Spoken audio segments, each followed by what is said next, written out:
નમસ્તે મિત્રો, આપ સૌ સાહિત્ય પ્રેમી વાચન પ્રેમી મિત્રોનું ઓડિયો ગુજબુક્સમાં સ્વાગત છે. અત્યારે આપણે વાંચી રહ્યા છીએ વર્ષના પ્રત્યેક દિવસ માટે એક એમ 365 સુંદર સંદેશાઓ સાથેનું આ અદ્ભુત પુસ્તક ઉઘડતા દ્વાર અંતરના. ફેબ્રુઆરી 8. સવારે જાગો ત્યારે ફરી નવા અને તાજા થઈને ઉઠો. આજના ઉજ્જવલ દિવસ પાસેથી ઉત્તમમાં ઉત્તમની અપેક્ષા રાખો અને એટલે માત્ર ઉત્તમોત્તમ જ પામો. હળવા થઈ જાઓ અને સૂત્રો મને સંભાળવા દો.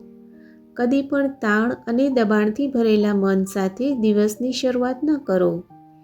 ઊંઘ અને આરામ તમારા પ્રાણને ફરી તાજો બનાવી દે છે અને શક્તિથી ભરી દે છે. પહેલું પગલું સાચું ભરી હૃદયને પ્રેમ અને કૃતજ્ઞતાથી સભર કરી નવા દિવસ માટે મહાન અપેક્ષાઓ રાખીને દિવસની શરૂઆત કરો. આજના દિવસ પર એને વિરૂપ બનાવતા કોઈ ડાઘ હજુ પડ્યા નથી, તો એને શા માટે એવો જ ન રહેવા દેવો? તમારી ચેતનાને સર્વોચ્ચ ભણી ઉન્મુખ રાખો અને આજના દિવસે અતિ અદ્ભુત બાબતો બનતી જુઓ. એ નવો દિવસ છે ને નવી દિશા છે. સર્વ ભૂલો અને નિષ્ફળતાઓવાળી ગઈકાલને પાછળ છોડી દો અને નવું પાનું ફેરવો.